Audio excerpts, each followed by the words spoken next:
brief, is a quiet ghost, and Callie Peterson had been haunted for months before she ever set foot in 18 Harrow Lane. The death of her husband, Greg, in a brutal freeway collision left her adrift in silence, the kind of silence that buzzes behind your ears and drains the world of color. She needed change space to breathe. So, when the listing appeared for a 4-bedroom Victorian home in the wooded outskirts of Crestfall, Connecticut for half the price of anything comparable, it felt like fate. She signed the deed 2 weeks later. "It looks like a haunted house," Elise said, staring up at the jagged rooftop from the back seat. Callie laughed softly, brushing a strand of hair from her daughter's cheek. "It's not haunted. It's just old. But it smells like dirt," Liam added, stepping out of the moving van with his plastic T-Rex clutched in one hand. It did smell strange, like wet paper and old iron,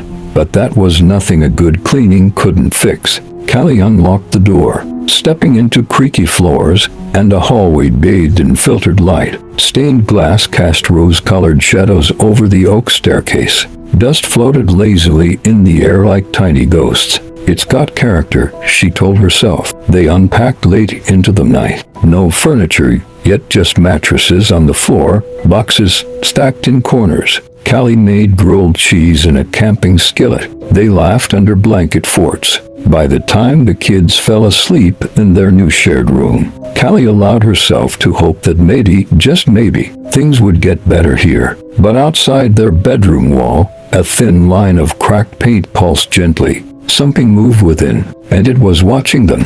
3 nights in, the whispering started. Callie woke to silence. Then, as she turned over, she heard it scritch, scritch, scritch.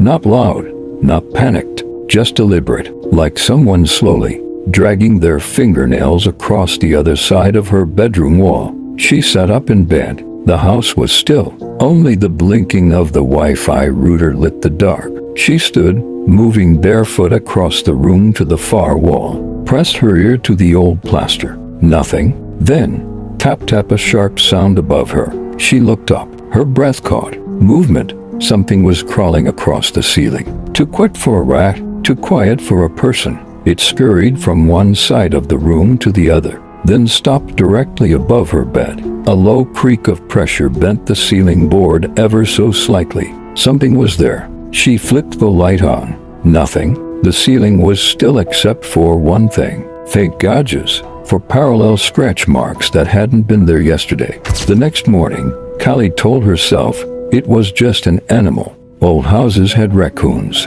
maybe even squirrels. But she called pest control anyway. "Nothing in the attic, ma'am," the man said, wiping his forehead with a dirty cloth. "No droppings, no signs of nesting. Might just be the house settling." She didn't buy it. That night, while brushing Elise's hair for bed, the little girl asked, "Mommy, do the people in the walls talk to you too?" Callie froze. "What do you mean, baby?" "They're small," Elise whispered, eyes wide. "They don't like light. They scratch when they're hungry." Callie gently turned her daughter to face her. "Elise, are you dreaming these things?" "I'm awake when they talk," she said. "They say they like Liam best because he's tall and strong, but they can make him small." Her stomach dropped. She checked Liam's room. He was fast asleep, dinosaur plush tucked beneath his chin.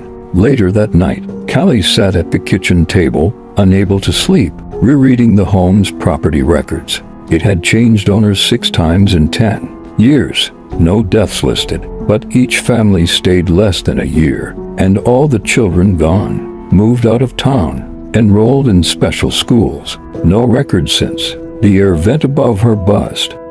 Then came the sound again. Scritch, scratch, scritch.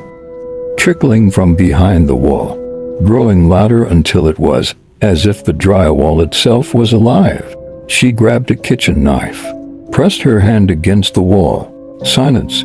Then, as her hand lingered, the wall pushed back. Something thudded from the inside with unnatural strength. She dropped the knife, and for the first time, Callie Peterson realized they weren't alone.